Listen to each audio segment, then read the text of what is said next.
Have you ever felt like your mind is everywhere except where it needs to be? Like the world is pulling you in 1,000 different directions, and no matter how hard you try, you just can't stay focused. This is the story of a boy who felt that way every single day, and how learning the power of focus changed his life forever. Ethan Miller was 13 years old, but his mind never stayed in one place. In school, his teachers said the same thing over and over again. Ethan is intelligent, but he doesn't pay attention. He has potential, but he's always distracted. If only he could focus.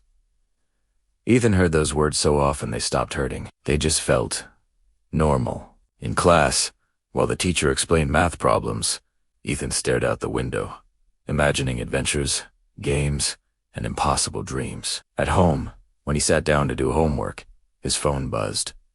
One notification turned into 10. 10 minutes turned into an hour. And before he knew it, the night was over and nothing was done. His grades slipped. His confidence followed. What hurt the most wasn't failing tests. It was knowing deep inside that he could do better if only he could focus. At night, lying in bed, Ethan whispered promises to himself. Tomorrow, I'll concentrate. Tomorrow, I'll change. Tomorrow, I'll be better. But tomorrow always looked just like today. Ethan loved drawing more than anything. When he was younger, he could sit for hours, sketching superheroes, cityscapes, and faces he saw on the street. But now, even drawing felt hard. His mind jumped from idea to idea without finishing anything. One afternoon, his art teacher, Mrs. Carter, held him back after class. "You're talented," she said gently, holding one of his unfinished sketches. But talent without focus fades. Her words hit harder than any scolding. That evening, Ethan's father sat beside him at the dinner table. "Son," he said calmly, "I know you're capable of more, but you can't keep drifting through life. One day, distractions will cost you opportunities you can't get back." Ethan nodded, staring at his plate. The weight of their words settled on him. He felt lost, like he was in a boat without a rudder, just spinning in circles. He decided he had to do something. The next day, he walked into Mrs. Carter's art room during his lunch break. "You said my talent will fade without focus," he began, his voice barely a whisper. How do I find it?" Mrs. Carter smiled warmly. She didn't give him a lecture. Instead, she handed him a small, smooth stone from her desk. "Focus is like a muscle, Ethan," she explained. "It gets stronger the more you use it. I want you to try something simple. Tonight, sit in a quiet room for just 5 minutes. Hold this stone. Your only job is to focus on it. Notice its texture, its color, its weight. When your mind wanders and it will just gently bring your attention back to the stone. Don't get frustrated. Just bring it back." It sounded almost too simple. That night, Ethan sat on his bed, the stone in his hand. The first minute felt like an hour. His mind raced. He thought about a video game, a funny meme he saw, what his friends were doing. By attack time, he remembered Mrs. Carter's words and pulled his focus back to the cold, smooth stone. The next day, he did it again. And the next, it was difficult, but slowly, something started to shift. Those 5 minutes of focused attention began to feel less like a chore and more like a quiet moment of peace. He started applying this principle to other things. When he sat down to do his math homework, he told himself, just one problem. Focus only on this one problem. He'd ignore his phone, the noises outside, everything. After he finished it, he'd allow himself a short break, then move to the next. It was a game of small victories. One problem turned into a full worksheet. One focused study session led to a better grade on a quiz. It wasn't a miracle overnight, but the small wins started to build on each other. In art class, he picked up a fresh sheet of paper. He wanted to draw a portrait of his grandfather. He remembered the lines on his face, the kindness in his eyes. He told himself, just the eyes. For the next 15 minutes, only focus on the eyes. He got lost in the details, the shading, the reflection of light. Before he knew it, an hour had passed. He looked down at his paper and saw the most detailed, lifelike drawing he had ever created. It wasn't just a sketch. It was a piece of him brought to life through pure concentration. Ethan showed the drawing to Mrs. Carter. Her eyes widened. "This is what I was talking about, Ethan," she said, her voice filled with pride. "This is what happens when talent meets focus." For the first time in a long time, Ethan felt a deep sense of accomplishment.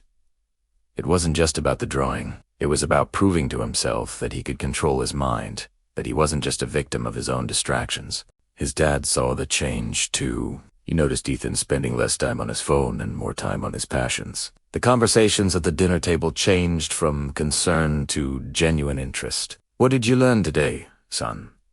Show me what you're working on." The journey wasn't a straight line. There were still days when distractions won. Days when he felt that old, familiar drift. But now, he had a tool. He had the knowledge that focus wasn't some magical gift you either had or didn't. It was a skill. It was a practice. Like lifting weights, you might feel weak some days, but consistency is what builds strength over time. Ethan learned to be kind to himself on those off days, to simply acknowledge the distraction and gently guide his attention back, just like he did with the stone. He discovered that focus wasn't about forcing your mind into a cage. It was about choosing where to shine its light. He found that by focusing intensely on one thing at a time, he actually had more freedom. He could finish his homework faster, leaving him more time to draw, to hang out with friends, to just be a kid. He wasn't just getting better grades. He was rediscovering his joy. The world was no longer a chaotic storm of 1,000 distractions. It was a landscape of opportunities, and he now had the compass to navigate it. Ethan's story isn't about becoming a perfect, superhuman student. It is about a regular kid who learned one of life's most powerful secrets. Your attention is your most valuable asset. Where you place it determines the quality of your work, your relationships, and your life. The battle against distraction is one we all fight every single day. Our phones buzz, notifications pop up, and a million things compete for a slice of our mental energy. But like Ethan, we can choose. We can start small. 5 minutes. One task, one conversation. We can train our focus muscle, one rep at a time. And in doing so, we can turn our potential into reality. We can stop drifting and start creating the life we truly want. What one thing could you give your undivided attention to today? Even for just... He felt small on the inside. It wasn't laziness. It wasn't carelessness.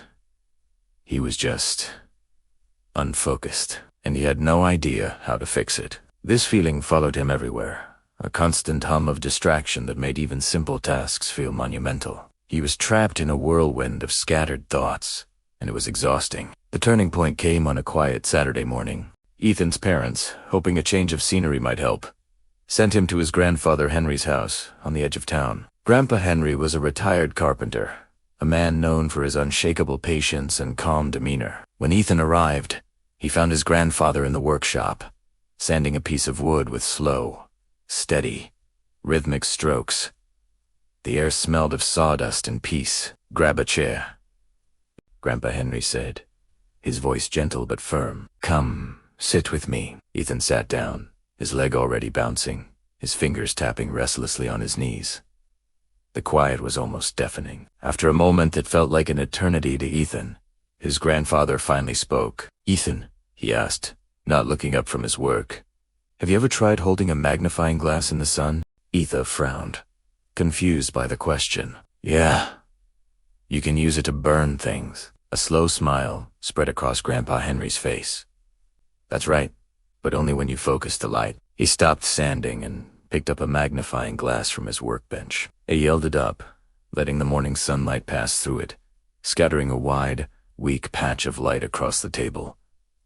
"See this? Scattered light doesn't do much," he explained. "It's just warm, but focused light." He adjusted the angle, and the scattered patch of light converged into a single, intensely bright point. A tiny wisp of smoke began to rise from the wood. Focused light has power. He put the magnifying glass down and looked directly at Ethan, his eyes kind but serious. "That's your mind, son." The words sank in, hitting Ethan with unexpected force. Grandpa continued, his voice low and steady. You have so much energy, so much creativity and intelligence. I see it. But right now, it's all scattered, just like that light. Focus isn't about trying to do more things, or work harder. It's about choosing one single thing and giving it all of your attention. It's about staying with it. Ethan swallowed, the lump in his throat suddenly feeling very real. But how? He whispered. How do I do that? My mind is always racing. Grandpa Henry reached over and handed him a small, rough block of wood and a piece of sandpaper. Today, your only job is to sand this block. Make it perfectly smooth. No phone, no music, no rushing. Just you, this block, and the sandpaper. Ethan sighed. It sounded impossibly boring, but he saw the look in his grandfather's eyes and knew he couldn't refuse. So he agreed. The first few minutes were pure torture. His hand moved back and forth, the grating sound of the sandpaper on wood echoing the noise in his head. His mind screamed for stimulation. He thought about his phone, the notifications he was missing, the videos he could be watching. He wanted anything to break the silence. 5 minutes felt like an hour. Grandpa Henry just kept working on his own piece, saying nothing. 10 minutes passed, then 15.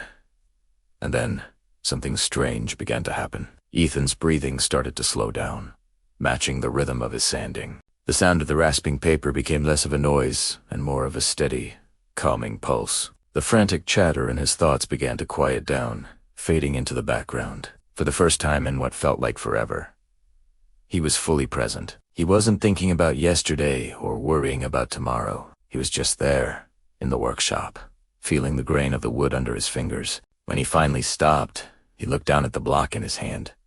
It was perfectly smooth, warm to the touch. He ran his thumb over the surface. Amazed, Grandpa Henry took it, examined it with a critical eye, and gave a slow, satisfied nod. Focus isn't loud or exciting, he said softly. It's quiet, and that's exactly why most people avoid it. They're afraid of the silence. That night, as Ethan lay in bed, he felt something completely unfamiliar wash over him. It wasn't excitement. It wasn't boredom. It was peace. A deep, quiet calm in the center of his being. He realized his grandfather had given him more than a sanded block of wood. He had given him a key. From that day on, Ethan decided to try something new in his own life. He started with just one simple rule. Whatever he was doing, he would do only that one thing. If he was studying, the phone went in another room. If he was eating, he just ate, savoring the food instead of watching a screen. If he was talking to someone, he listened with his full attention. It wasn't easy, and he still had moments where his mind would scatter. But now, he knew how to bring it back.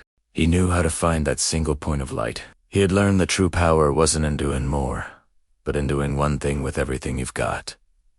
Ethan was a talented kid, but his mind was like a storm, full of energy, but scattered in a million directions. His grades were slipping, his art projects were half finished, and he always felt like he was falling behind. One afternoon, his grandpa Henry sat him down. He didn't lecture or scold. Instead, he pulled out an old magnifying glass and a dry leaf. "Focus the sunlight," he said, handing Ethan the glass. Ethan held it over the leaf.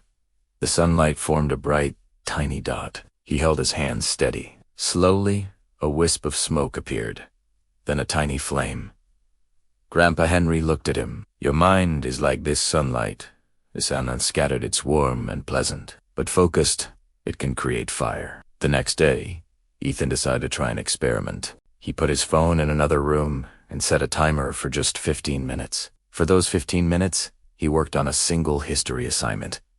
No music, no notifications, no distractions. Hustwant asked when the timer went off. He was surprised. He'd made more progress in 15 minutes of focused work than he usually did in an hour of multitasking. He hadn't just worked. He had truly connected with the material. The feeling was powerful. He continued this practice. The next day, he studied math for 20 minutes. Again, with no phone. Then he stopped. The day after, 25 minutes. Then 30. then Tirti. Slowly, almost without him noticing, things started to change. He started finishing his homework early. His grades began to improve, climbing from CS to Bs, and then even a few S. But something more important was happening. He felt proud again. The constant nagging feeling of being overwhelmed started to fade. When distractions came and they always did, Ethan would simply remember the image of the magnifying glass. Focus creates power. Then, a school-wide art competition was announced. The prize was a scholarship to a prestigious summer art program. This was Ethan's dream. But as soon as he thought about entering, fear and doubt crept in. The old voices in his head started whispering.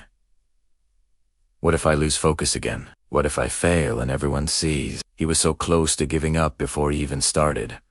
But then, he remembered Grandpa's lesson. He decided to apply the same principle. 1 drawing, 1 hour a day. No distractions. Some days were incredibly hard. His mind would wander, and the urge to just check his phone for a minute was almost unbearable. Some days, he felt uninspired and wanted to quit, but he kept his promise to himself. He sat down every single day, focused on the task at hand, and stroke by stroke, day by day, his piece of art slowly came to life, filled with detail and passion he didn't know he possessed. The day the winners were announced, the entire school gathered in the auditorium. As the principal called out the names, Ethan's heart pounded in his chest. And first place goes to ... Ethan. As applause filled the room, Ethan felt tears well up in his eyes. It wasn't just because he had won the scholarship. It was because he had proven something to himself. He had overcome his own limitations. Focus had changed him from the inside out. That night, Ethan visited Grandpa Henry. "I did it," Ethan said, his voice filled with emotion. Grandpa smiled, his eyes twinkling. "No," he corrected gently.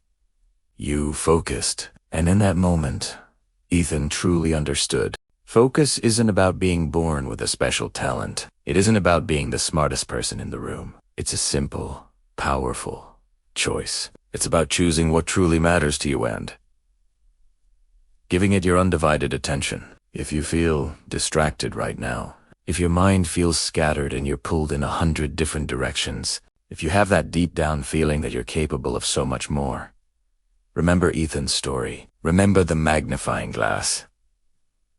Focus turns effort into results. Focus turns dreams into reality. And focus turns your potential into real success. You don't need to do everything at once. You just need to focus on one thing today. And tomorrow, do it again.